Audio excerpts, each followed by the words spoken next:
Hello, my name is Chris Russell, and this is a short analysis of one of my favourite scenes in the 1988 movie Who Framed Roger Rabbit. Let's start by taking a look at the scene itself. Drink the drink! But I don't want the drink! He doesn't want the drink! He does! I don't! You do! I don't! You do! I don't! You do! I don't! You don't! I do! You don't! I do! You don't!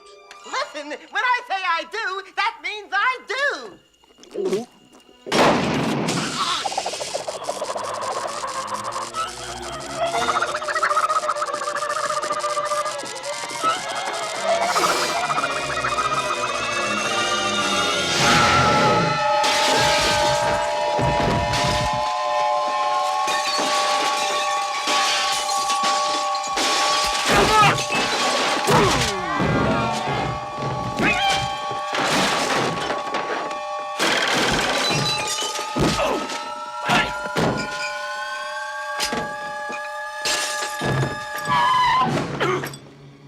Gotcha, kid.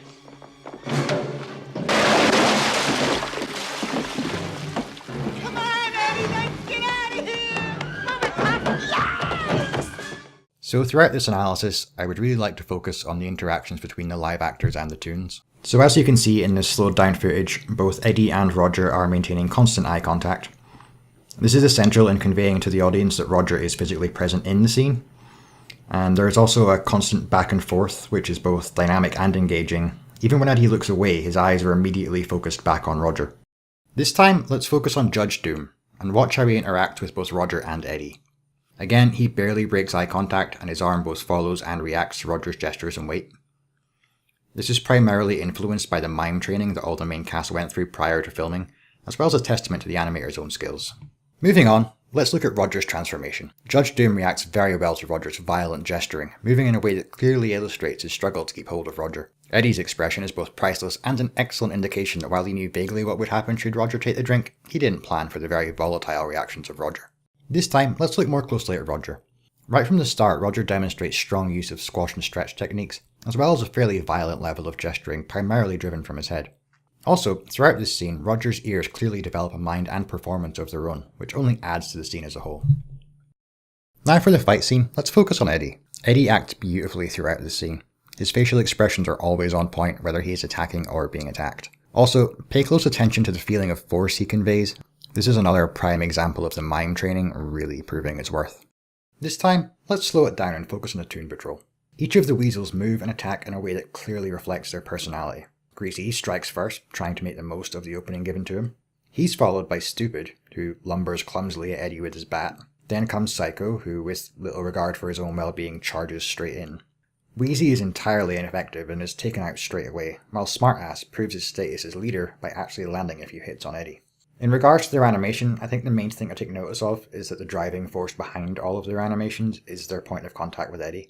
This is best illustrated by Psycho's majestic arc through the air before crashing into a table. Let's close up the analysis with Roger's final interactions with Eddie.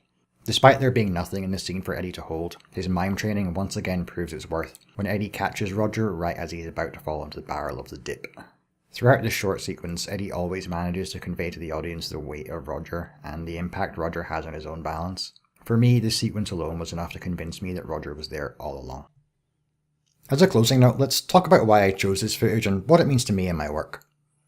I chose this movie and this scene because to me this represents a pinnacle of character interaction, and as someone who wants to focus on performance and animation, I believe interaction is everything. Both how characters react to each other and how those interactions are conveyed to the audience. In terms of improving my own animation, I think just by making this analysis, I've learned a lot about character interaction as well as convincing performance. Moving forward, I plan to place greater emphasis on group performance and dynamic, believable interactions, as well as making greater use of reference materials. Hey, I might even look into acting and mime lessons. Seems to have done the world of good to this performance, which is still as awe-inspiring as it was when I was a kid. To think this is 25 years old, and to see how far the industry has come, I can't wait to see what another 25 years brings. So thank you for watching, and I hope this was as useful to you as it will be to me.